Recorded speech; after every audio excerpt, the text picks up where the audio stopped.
कि वो भोजन सब खोले, खा पी के टिफिन बंद करके अपना रख दिए। विवेकानंद को पूछे भी नहीं कि खा लो। जब नहीं पूछे तो भोजन देखकर उनकी भूख और बढ़ गई। अब परीक्षा देखिए, महापुरुषत्व के मार्ग में कितना परिश्रम, कितना कष्ट आता है।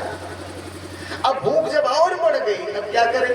अब नहीं बर्दाश्त हुआ, एकदम ऐसी स्थिति आई कि तुम बेहोश हो जाएंगे बिना खाए। एक स्टेशन पर उतर गए। जब उतर गए, एक बेंच पर बैठ गए। पैसा भी नहीं था कि कोई खाने को दे दे, मांगना आता नहीं था, इतना स्वाभिमान था। लेकिन क्योंकि भगवान के राह में निकले थे, भगवान खोजने निकले थे, इसलिए जैसे स्टेशन पर बैठे, एक आदमी डिब्बे में पूरी सब्जी लेकर दौड़ा हुआ चला रहा है। महात्मा जी, महात्मा जी, महात्मा जी। विवेकानंद को लगा हम तो इसको जानते भी नहीं है, ये कहां से आ रहा है? भैया मैं नहीं हूं, मैं नहीं हूं। तो नहीं नहीं आप ही है।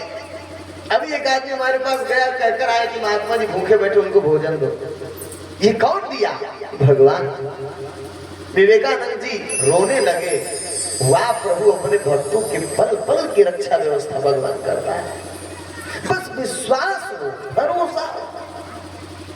चातक का इतना विश्वास, इतना भरोसा उस मेघ के प्रति है कि इतना बारिश कर रहा है, ओले गिरा रहा है, बिजली गिरा रहा है, गर्जना कर रहा है, आंधी आ रही है, लेकिन चातक अपने प्रेम से दिख नहीं रहा है।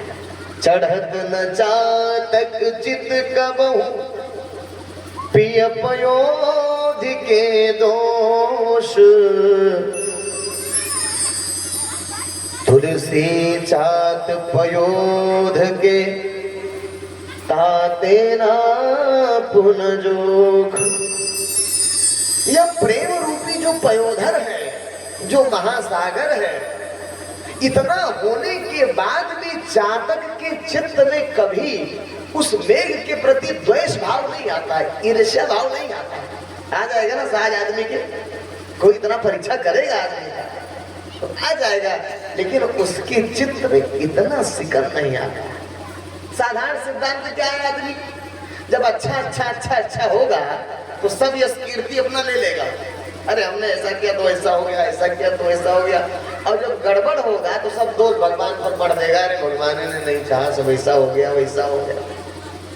अच्छा अच्छा सब अपने ऊपर ले लेगा। कहा गया, एक पंक्ति आती है कि दुख में सुमिरन सब करे, सुख में करे न कोई। और जो सुख में सुमिरन करे तो दुख काहे होए। लेकिन सुख में तो आदमी भूल जाता है, लेकिन चातक दुख में भी सिर्फ और सिर्फ मेघ को याद कर रहा है। क्या दृढ़ता है, क्या स्थिति। इतना ही नहीं, चरग कंचन गगत चातक ही, नेम प्रेम की पीर। तुलसी पर बस हाण ले, परी है पहुमीनीर। एक बार उस चातक के ऊपर बाज ने झपट्टा मारा, और जब बाज ने उस चातक के ऊपर झपट्टा मारकर और अपने पंजे में दबाकर उड़ने लगा, तो चातक को इस बात का कष्ट नहीं हुआ कि मुझे मार देगा। उसे इस बात का कष्ट हुआ कि मेरी जो दृष्टि थी वो तो अपने प्रियतम मेघ की ओर थी, लेकिन अभी बाज जब हमको पकड़ा है, पकड़ेगा और मारेगा, खाएगा, तो हमारा जो सर है, हमारी जो स्थिति, हमारे जो नेत्र है, वो मेघ से हटकर नीचे आ जाएंगे। और मेरे जो हाड़ है, जो मांस है, ये हाड़ जब खा लेगा हमको, वो हाड़ कहाँ गिरेगा? जाकर एक साधारण से जल में जाकर गिरेगा। मेरे मेघ के बरसे हुए स्वाति नक्षत्र के जल में हाड़ नहीं गिरेगा। यानी उसको अपने प्रेम के नियम की चिंता है कि मेरी दृष्टि उस मेघ से हट गई, अपने मरने का कोई गम नहीं है उसमें। क्या व्यभिचारिणी भक्ति का एक अनूठा उदाहरण है। कि उसको अपने मरण की चिंता नहीं हो रही है कि मैं मर जाऊंगा, ये बाज मुझे खा लेगा। उसको इस बात की चिंता हो रही है कि हमारा ध्यान मेरे प्रियतम मेघ से हट गया। अपने विचारी भक्ति का एक अनूठा उदाहरण। बध्यो बधिक पर पुण्य जल, उलटी उठाई चोंच, तुलसी चातक प्रेम के, मरत हूँ लगी न खोज। शिकारी ने जब बहेलिया तीर चला देता है चातक के ऊपर और चातक पुण्य सलीला गंगा जी में जाकर गिर जाता है, तो गंगा जी में जब गिरा तो जब बाण मार दिया बेसुध हो गया, तो जब गिरा तो चोंच उसकी नीचे हो गई। जल में जब गिरा तो चोंच नीचे फट से अपनी चोंच उलट कर फिर ऊपर कर दिया।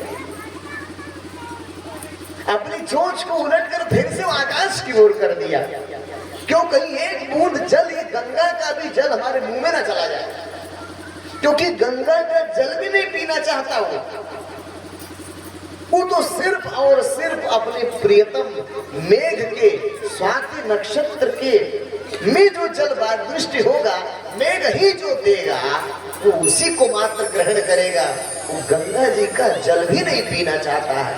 ये अनन्यता, ये स्थिति है उसकी।